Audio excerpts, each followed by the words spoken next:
Hello साथियों, कैसे हैं। उम्मीद करता हूं कि आप अच्छे तरीके से फर्स्ट ग्रेड के पेपर सेकंड जो कॉमर्स से रिलेटेड है उसकी तैयारियों में बहुत ही अच्छे तरीके से जुटे हुए हैं। निश्चित रूप से ये 15-20 दिन जो आपके पास बचे हैं ये बहुत ही खास और इम्पोर्टेंट होने वाले हैं, क्योंकि आपको इन 15-20 दिनों में मॉडल पेपर है वो भी कंप्लीट करने हैं और आपने जो अभी तक पढ़ा है उसका रिवीजन भी आपको करना है। इसके अलावा जो आपके ऑब्जेक्टिव टाइप कोई सीरीज चल रही है उसको भी आपको पढ़ना है। तो पढ़ने का समय है वो बहुत ही कम है, क्योंकि 20 दिन बच्चे हैं और एग्ज़ाम है वो आपके निर्धारित समय पे संभावित मानी जा रही है। तो अब आपको किसी भी प्रकार की अनर्गल बातों पर ध्यान न देते हुए लगातार ये 20 से 22 दिन बचे हैं उनमें अपनी तैयारियों को अंतिम स्टेज तक लेके जाना, और जो जो आपने पढ़ लिया उसका परफेक्ट रिवीजन है वो आपको करना है, ताकि आप एग्ज़ाम में किसी भी तरीके से कोई कंफ्यूज नहीं हो। और उसी के लिए लगातार हम आपको ये ऑनलाइन प्लेटफॉर्म है वो उपलब्ध करवा रहे हैं, ताकि कॉमर्स पेपर सेकंड से रिलेटेड किसी भी विद्यार्थी के मन में कोई डाउट ना हो। तो आज के सेशन को स्टार्ट करेंगे कुछ महत्वपूर्ण ऑब्जेक्टिव क्वेश्चनों के साथ जो आपके एग्जाम के लिए बड़े ही फायदेमंद साबित होने वाले हैं। इसलिए जो भी साथी हमारे साथ पहली बार जुड़ रहे हैं वो एक बार सेशन को शेयर कर दें, और जिन्होंने चैनल को सब्सक्राइब नहीं किया है वो एक बार चैनल को सब्सक्राइब कर ले, ताकि इस तरीके की जो इन्फॉर्मेटिव वीडियो है, क्लासेज है, वो आपको इस ऑनलाइन प्लेटफॉर्म पर उपलब्ध होती रहे और लगातार आप तैयारियों में जुटे रहे। ठीक है साथियों, तो आज के इस सेशन को स्टार्ट करेंगे कुछ महत्वपूर्ण क्वेश्चनों के साथ जो आपके एग्जाम में फायदेमंद साबित होंगे। ठीक है, तो देखो कुछ महत्वपूर्ण क्वेश्चनों में आज का जो पहला क्वेश्चन है वो आपके एग्जाम से रिलेटेड है, आपको इसका आंसर देना है। बताओ देखें क्या इसका आंसर होने वाला। क्या पूछा है कि दिसंबर 2020 को एक फर्म संपत्तियों और दायित्वों से क्रमशः 40,000 और 30,000 रुपए थी। यानी फर्म की संपत्तियां और दायित्व कितनी थी? 40 और 30 थी। फर्म का विघटन हो गया है ना, फर्म का समापन हो गया, और लेनदारों को जो क्रेडिटर है उनको 60 पैसे का भुगतान किया गया। यानी 60 पैसे का मतलब क्या है? अगर आपके पास 1 रुपया है तो आपने 60 पैसे का भुगतान किया, तो वसूली पर कितनी आपको हानि हुई है ये आपको बताना है ना। ठीक है, तो वसूली पर कितनी हानि हुई है? 10,000 है, 12,000 है, 28,000 है या 22,000 है, ये आपको बताना। ठीक है, तो कुल संपत्तियां कितनी है? कुल संपत्ति कितनी है? 40,000। वसूली राशि 0। भाई कुछ भी वसूल नहीं हुआ तो वसूली राशि 0 है ना। अब अपने पास देनदार कितने हैं? तो देनदार है 40,000 को भुगतान करना है ना। तो देनदारों यानी दायित्व या लेनदारों की कुल राशि कितनी है? 30,000। और वास्तविक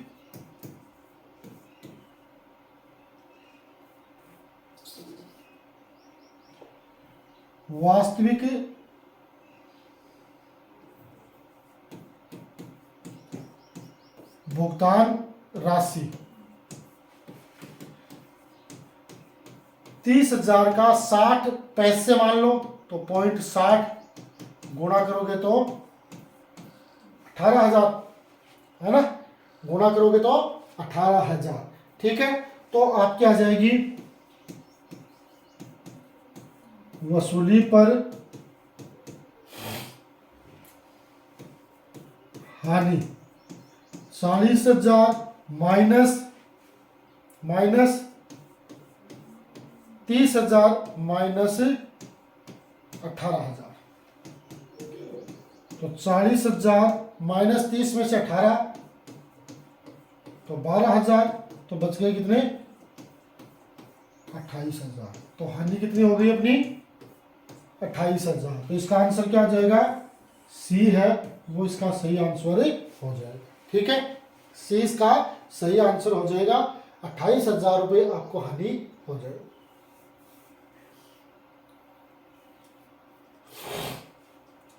बढ़े आगे, अगला क्वेश्चन। चलो अगले क्वेश्चन की ओर बताओ। देखें,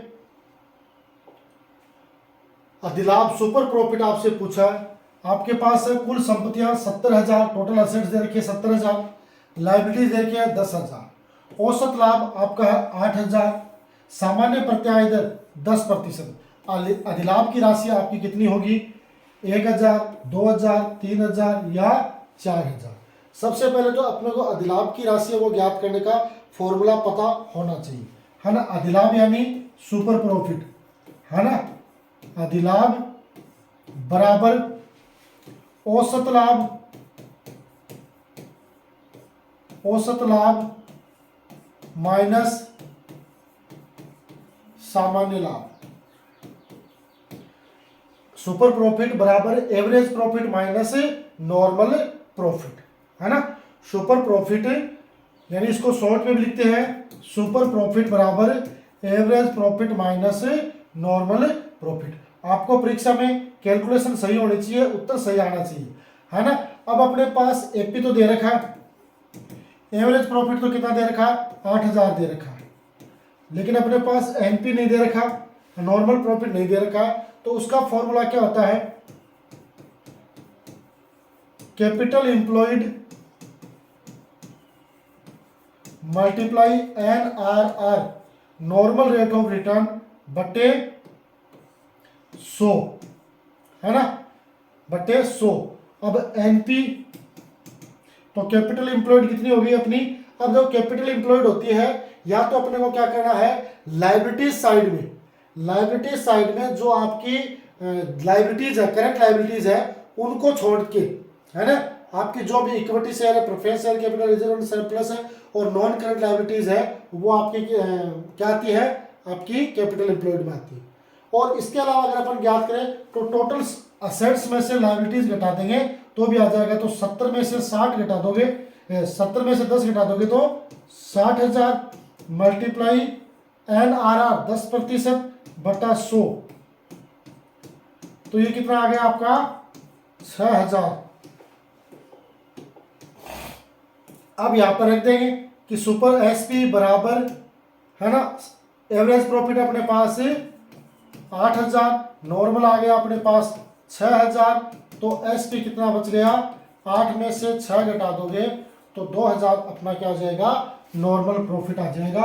तो बी है वो इसका सही आंसर होगा। क्या होगा? बी है वो इसका सही आंसर हो जाएगा। ठीक है, बी है वो इसका सही आंसर है। बढ़े आगे, अगले क्वेश्चन की ओर समझ में आ गया होगा। फटाफट कमेंट बॉक्स में आपको रिप्लाई करना है कि आपके अकॉर्डिंग इसका आंसर ए बी सी जो भी आपको लगता है वो आपको जरूर इसका आंसर देना है। और साथ में कैलकुलेशन भी, कुछ कैलकुलेशन ऐसी होनी चाहिए, मौखिक कैलकुलेशन, जिसको आप फटाफट कैलकुलेट कर सको, जिसको आप फटाफट कैलकुलेट कर सको कि भाई इसका आंसर इतना आ रहा है। ठीक है, अब ये अभ्यास आपका हो जाना चाहिए। चाहो तो इसको आप डायरेक्ट भी निकाल सकते हो, आपके दिमाग में ये फीड है तो आप इसको डायरेक्ट भी हल कर सकते हो, कहीं कोई दिक्कत नहीं है। अगला क्वेश्चन बताओ, देखिए इसका आंसर। किसी साझेदार की मृत्यु, है ना, किसी साझेदार की मृत्यु के बाद उसको देय रकम किसको प्राप्त होती है? सरकार को प्राप्त होती है, उसके पुत्र द्वारा, मृतक साझेदार के उत्तराधिकारी द्वारा, या इनमें से कोई नहीं। और ऑप्शन में ये भी आ सकता है उसकी पत्नी को, है ना।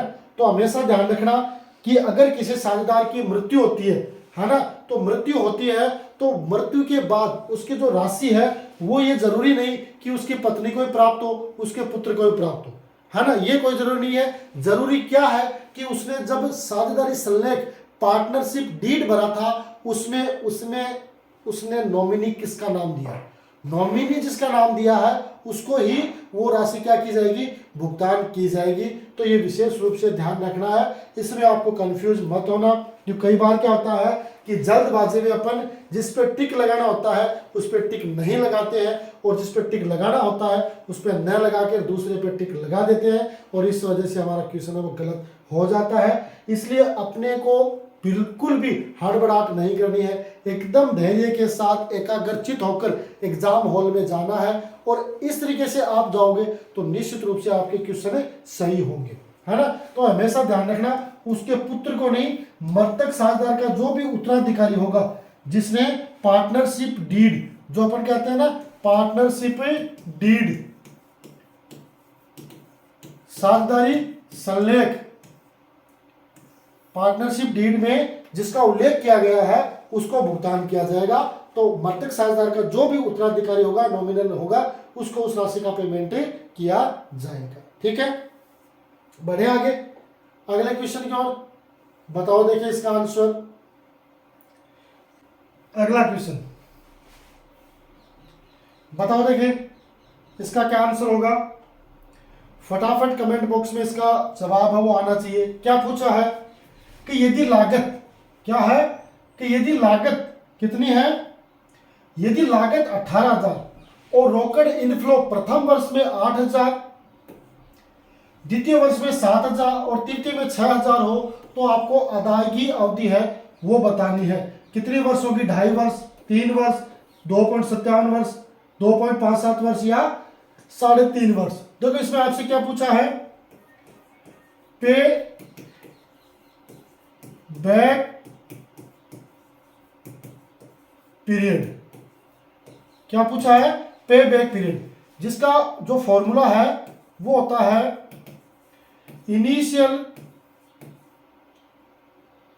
इनिशियल कॉस्ट बट्टे एवरेज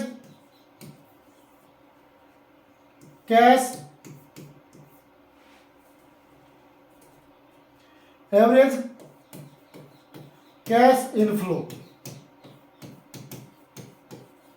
ये इसका फॉर्मूला। अब अपने पास पे बैक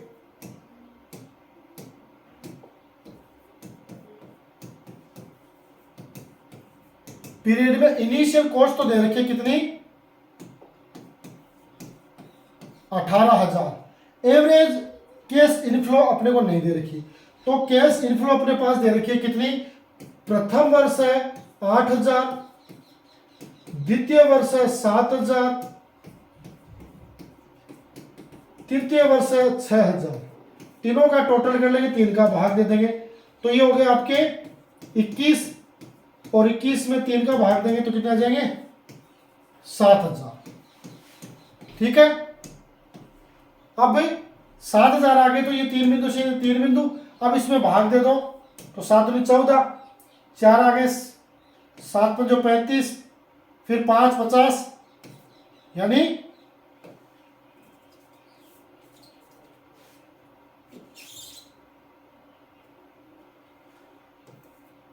7 5 35, और ये हो जाएगा इसका कितना, 2.57 वर्ष। तो ये कौन सा आ रहा है, 2.57 वर्ष, ये सी है वो इसका आंसर आ रहा है। ठीक है, क्या आ रहा है, 2.57 वर्ष, ये इसका आंसर आ रहा है। तो ठीक है, इस तरीके का अगर कोई क्वेश्चन आता है तो निश्चित रूप से इसको आप 1 मिनट से कम समय में कर सकते हो, लेकिन करोगे कब, जब आपने इसका अभ्यास कर रखा है। तो निश्चित रूप से आपने जो अपनी तैयारी की है उसमें जो आपका ये, क्योंकि पीजी के टॉपिक में शामिल है, वर्किंग कैपिटल वाला, पे बैक पीरियड वाला, है ना, तो वहां पर अपने को एक क्वेश्चन है वो जरूर इसमें से देखने को मिल सकता है, तो उसी हिसाब से अपने को तैयारी भी करनी है। ठीक है, तो आगे इसका पे बैक पीरियड इनिशियल कॉस्ट बटे एवरेज कैश इनफ्लो है वो इसका फॉर्मूला लगता है, और इसके आधार पर आपकी कैलकुलेशन होती है। ठीक है, बढ़े आगे। अगला क्वेश्चन बताओ, देखिए इसका आंसर क्या होगा। अगला क्वेश्चन है वो आपके सामने है, इसका आंसर आपको बताना है। अब देखो इसमें क्या पूछा है कि बेचे गए माल की लागत कितनी है, 3,60,000। प्रारंभिक और अंतिम स्टॉक क्रमशः 32,000 और 46,000, क्रय की राशि आपसे पूछी है कितनी होगी, 346, 374, 282, 3,60,000। देखो ये आपका होता है cost of good sold, cost of goods sold, है ना, कॉस्ट ऑफ गुड्स सोल्ड। अब इसका फॉर्मूला क्या होता है आगे, ओपनिंग स्टॉक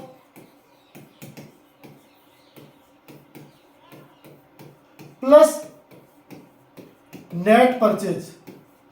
मैंने यहां नेट परचेज क्यों लिखा है, क्योंकि नेट परचेज इसलिए लिखा है कि परचेज अगर रिटर्न दे रखी है तो उसमें से लेस हो जाएगी, प्लस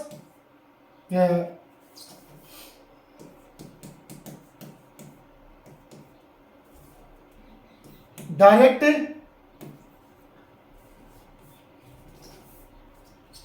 एक्सपेंसेस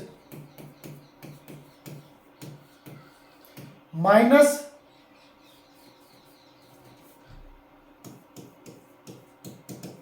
क्लोजिंग स्टॉक, है ना। अब कॉस्ट ऑफ गुड सोल्ड अपने को दे रखी है 3,60,000, है ना, बराबर ओपनिंग स्टॉक कितने को दे रखा है अपना 32,000, प्लस नेट परचेज अपने को नहीं दे रखी क्योंकि वो पूछी है इसलिए लिखना जरूरी है। नेट परचेज डायरेक्ट लिखने जरूरत नहीं क्योंकि पूछा नहीं है। और फिर हो जाएगा आपका क्लोजिंग स्टॉक। क्लोजिंग स्टॉक कितना दे रखा है, क्लोजिंग स्टॉक कितना दे रखा है अपने को 46,000। अब इनका पक्षांतरण कर दो कि 3,60,000, ये इधर ये प्लस है तो माइनस हो गया, ये माइनस है तो प्लस हो गया, बराबर नेट परचेज। अब ये घटा दो, 3,60,000 में 46,000 जोड़ेंगे तो 4,06,000 और 32 घटाएंगे तो 3,74,000। ये क्या जाएगी आपकी नेट परचेज आ जाएगी। और हमसे पूछा क्या है, नेट परचेज के बारे में ही पूछा गया है कि भाई क्रय की राशि कितनी होगी, तो क्रय की राशि होगी आपकी 3,74,000। इसका आंसर क्या हो जाएगा, बी है वो सही आंसर हो जाएगा। क्या हो जाएगा, बी है वो इसका सही आंसर है वो हो जाएगा। ठीक है, अब तो इसमें डाउट नहीं ना। तो कॉस्ट ऑफ गुड सोल्ड है वो अपने को पता होनी चाहिए, क्योंकि जो आपके रेशियो वगैरह है, चाहे आपका उसमें ट्रेडिंग रेशियो, जो इन्वेंट्री रेशियो है ना, ग्रॉस प्रॉफिट रेशियो है, नेट प्रॉफिट रेशियो है, ऑपरेटिंग रेशियो है, वहां पर कॉस्ट ऑफ गुड सोल्ड या cost of revenue from operation, इसको कॉस्ट ऑफ गुड सोल्ड कह दो या cost of revenue from operation कह दो, एक ही बात है। ये अपने को ध्यान में रखना, दोनों एक ही चीज है। ठीक है, तो इसका आंसर 374 हो जाएगा। अगला क्वेश्चन बताओ, देखिए इसका आंसर कि निम्न में से कौन सी प्रवृत्ति विश्लेषण की, निम्न में से कौन सी जो प्रवृत्ति विश्लेषण की विधि है, प्रवृत्ति प्रतिशत, प्रवृत्ति अनुपात, बिंदु रेखे या उपयुक्त सभी, है ना। मैंने आपको जो वित्तीय विवरणों की टेक्निक बताई थी, वित्तीय विवरणों की जो तकनीक बताई थी, उसमें आपको ध्यान है मैंने कौन कौन सी आपको तकनीक बताई थी। आपका तुलनात्मक वित्तीय विवरण, समानाकार वित्तीय विवरण, है ना, प्रवृत्ति विश्लेषण वित्तीय विवरण, cash flow statement, fund flow statement, ratio, ये सारी की सारी क्या है आपके वित्तीय विश्लेषण या वित्तीय विवरण की टेक्निक है ना। तो उन टेक्निकों में जो एक महत्वपूर्ण 3 नंबर की जो आपकी विधि है प्रवृत्ति विश्लेषण, उसमें प्रवृत्ति प्रतिशत भी आता है, प्रवृत्ति अनुपात भी आता है और बिंदु रेखीय प्रदर्शन भी आता है। इसलिए यहाँ पर इसका आंसर क्या हो जाएगा, डी है वो इसका सही आंसर हो जाएगा।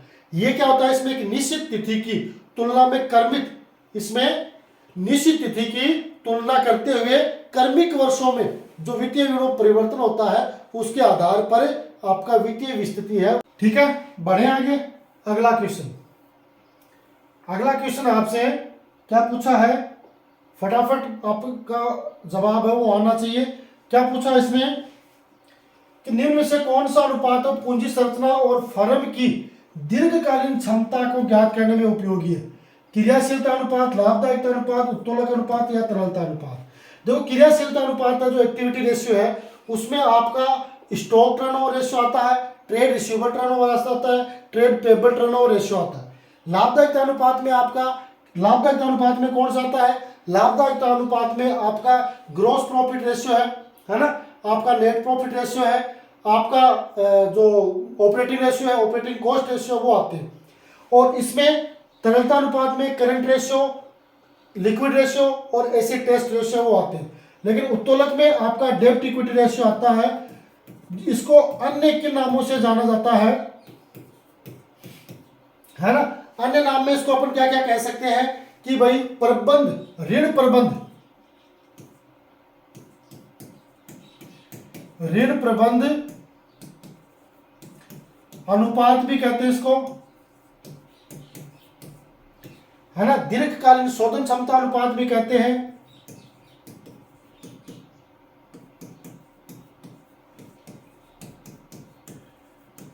शोधन क्षमता अनुपात भी कहते हैं।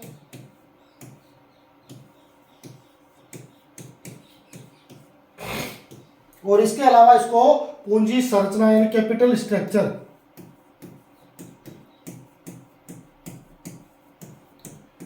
पूंजी संरचना अनुपात भी कहते हैं, है ना। तो ये आपका उत्तोलक है। पूंजी संरचना या दीर्घकालीन, इसका फॉर्मूला होता है एक्सटर्नल इक्विटीज बटे इंटरनल इक्विटीज। ठीक है, बढ़िया। आगे अगला क्वेश्चन,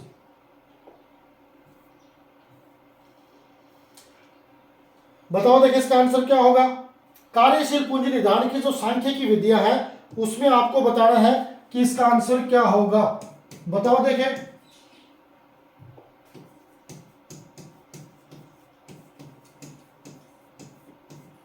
बताओ देखें इसका आंसर क्या होने वाला है कि प्रतिगमन विधि, प्रेक्षेपित चिट्ठा विधि, परिचालन चक्र विधि, विक्रय प्रतिशत या उपरोक्त सभी। तो कार्यशील पूंजी के निर्धारण के लिए जो सांख्यिकी विधि है वो ये सभी काम में ली जाती है, इसलिए इसका ई है वो आंसर हो जाएगा उपरोक्त सभी वाला, एकदम सुटेबल आंसर इसका होगा। क्या होगा? उपरोक्त सभी। प्रतिगमन विधि, प्रेक्षेपित चिट्ठा विधि, परिचालन चक्र विधि, विक्रय प्रतिशत विधि। ठीक है, अगला क्वेश्चन बताओ देखिए इसका आंसर कि निम्नलिखित में से संकल्पना किसके अनुसार व्यवसाय का स्वामी अपनी पूंजी की सीमा तक व्यवसाय का लेनदार माना जाता है ना। ये जो आपकी इकाई है व्यवसायिक इकाई की अवधारणा होगी या द्विपक्षीय या लागत की या समरूपता की। देखो व्यवसायिक इकाई की अवधारणा है, उसका दूसरा भी नाम है पृथक अस्तित्व की अवधारणा या संकल्पना।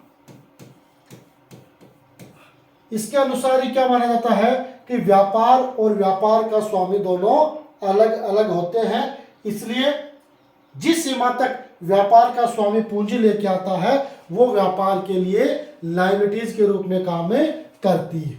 इसीलिए व्यापारी की जो पूंजी है वो अपन बैलेंस शीट के लायबिलिटीज साइड में दिखाते हैं। द्विपक्षीय क्या कहती है? कम से कम दो पक्ष, है ना, दो पक्ष होते हैं। और जो लेखांकन समीकरण है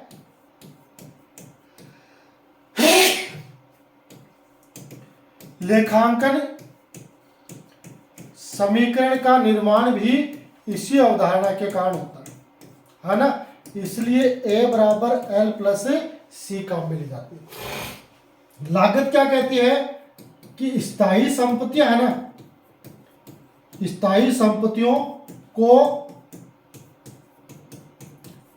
लागत मूल्य पर दिखाना।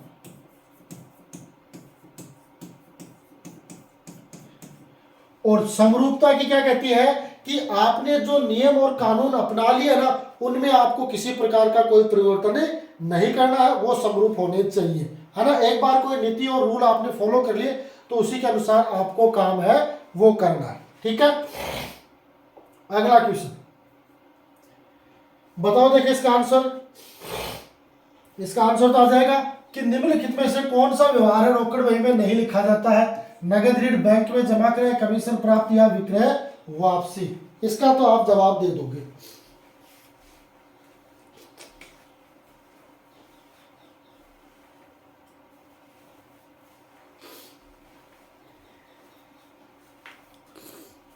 बताओ देखिए इसका आंसर क्या होगा। तो रोकड़ बही में, तो रोकड़ बही में रोकड़ और बैंक से संबंधित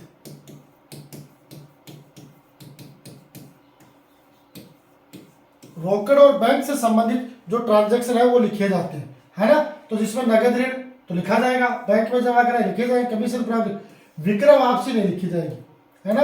डी इसका सही आंसर होगा। विक्रय वापसी है वो आपकी विक्रय वापसी बही में ही लिखी जाएगी, इसमें नहीं लिखी जाएगी। ठीक है साथियों, तो ये था एक और छोटा सा शानदार जानदार सेशन जो मैंने आपको शेयर किया है। निश्चित रूप से आज का सेशन है वो बड़ा ही आपके लिए खास और इन्फॉर्मेटिव रहा होगा, ऐसी मैं आशा और विश्वास रखता हूँ। अगर आप भी ऐसा सोचते हैं तो जरूर आज के सेशन को लाइक करें, चैनल को सब्सक्राइब करें और लगातार हमारे साथ जुड़ते रहे। एग्जाम तक आपको और भी महत्वपूर्ण क्वेश्चन है वो करवाएंगे, जिसका बेनिफिट है वो आपको एग्जाम में होगा। इसी आशा और विश्वास के साथ आज के सेशन में इतना ही, मिलेंगे अगले सेशन में, तब तक के लिए गुड बाय।